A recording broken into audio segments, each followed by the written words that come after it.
Tough times bring out the very best in people. When we see others struggling to make ends meet, how often do we step up with generous donations? And it can mean the world. My outgoings supersede my incomings. Sometimes I look at it and I go, I don't really know how we're doing it. People would traditionally have savings and lean back on their savings, but that's just not available at the moment. It's the cost of living crunch pushing families to breaking point. If we didn't have the support of the community we're in, we'd be struggling a lot. I am selling my body to science. It helps us get by. It pays our bills. And creating a boom in the number of people like Boanne Kolkman resorting to crowdfunding just to get by. I felt that I had no other option but to really just look for alternatives. The single mum of 3 survives on the carer's payment to look after her youngest, Harrison, who has chronic health issues after a kidney transplant. Hit by impossible rent rises, Boanne turned to crowdfunding to keep a roof over their heads. I just laid it all out on the line and told everybody that I was struggling and the place that we were in, that we were going to be homeless shortly because we couldn't afford the rent. It raised enough for a home deposit in Western Australia, cheaper than renting, but still, times are tough. It's a family effort with us. I've just actually gotten back off a clinical trial. That's my way of helping the family, trying to make a little bit more money. Boanne's 12-year-old daughter Hannah also heads out to busk to bring in some extra money.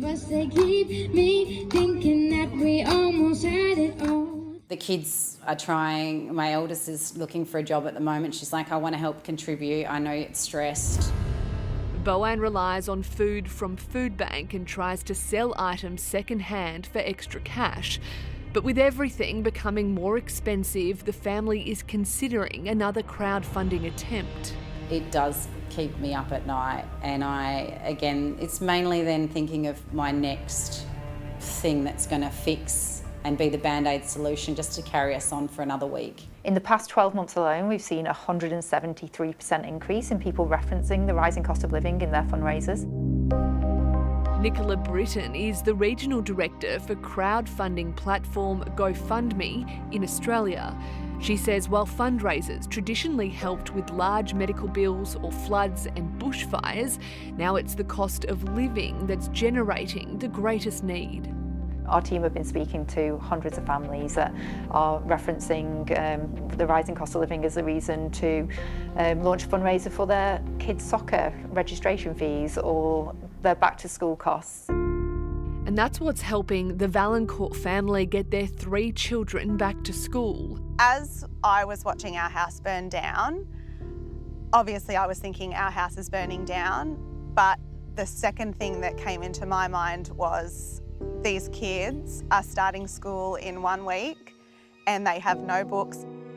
The family's garage and shed were destroyed last month in Queensland's wild weather. 2 weeks later, the power went out, so they switched to a generator, which then caught fire, burning down the house. We've always been very aware of spending money, like, lots of everyone. We've always budgeted, etc. for it.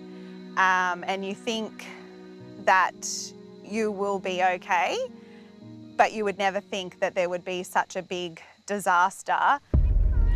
That's when the community rose to the occasion, starting a fundraiser for the family. They are insured, but that won't cover accommodation while the rebuild takes place.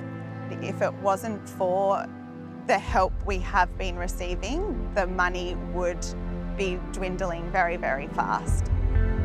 Just 2 families who never thought they'd need to ask for help and are looking forward to when the cost of living crisis is over.